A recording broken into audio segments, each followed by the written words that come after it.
Greenland ইস্যুতে কঠোর অবস্থানের ইঙ্গিত দিল যুক্তরাষ্ট্র। হোয়াইট হাউস জানিয়েছে, গ্রিনল্যান্ড অধিগ্রহণে সামরিক শক্তির ব্যবহার সহ বিভিন্ন বিকল্প নিয়ে আলোচনা করছেন প্রেসিডেন্ট ডোনাল্ড ট্রাম্প ও তার পররাষ্ট্রনীতি দল। যুক্তরাষ্ট্রের দাবি, উত্তর মেরু অঞ্চলের এই দ্বীপটি দেশটির জাতীয় নিরাপত্তার জন্য অত্যন্ত গুরুত্বপূর্ণ।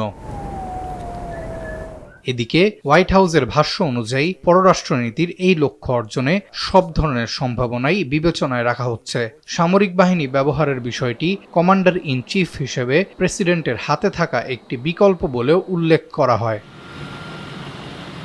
গ্রিনল্যান্ড ডেনমার্কের একটি আধা স্বায়ত্তশাসিত অঞ্চল এবং ডেনমার্ক ন্যাটো জোটের সদস্য। ট্রাম্পের বক্তব্যের প্রতিক্রিয়ায় ইউরোপের ৬টি দেশ ডেনমার্কের প্রতি সমর্থন জানিয়ে যৌথ বিবৃতি দিয়েছে। যুক্তরাজ্য, France, Germany, Italy, Poland, Spain ও ডেনমার্কের নেতারা বলেন, গ্রিনল্যান্ড তার জনগণের এবং এর ভবিষ্যৎ নির্ধারণের অধিকার শুধু ডেনমার্ক ও গ্রিনল্যান্ডেরই রয়েছে।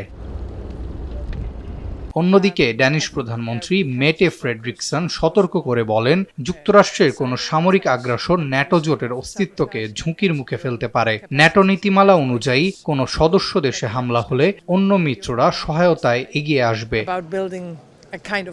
ইতোমধ্যে গ্রিনল্যান্ডের প্রধানমন্ত্রী জেন্স ফ্রেডেরিক নিলসেন ইউরোপীয় নেতাদের বিবৃতিকে স্বাগত জানিয়ে আন্তর্জাতিক আইন ও ভৌগোলিক অখণ্ডতার প্রতি সম্মান রেখে সংলাপের আহ্বান জানিয়েছেন, যা ভবিষ্যতের আশার আলো দেখাবে বলে মনে করছেন বিশ্লেষকরা। আরাফাত ইয়াসার, RTV।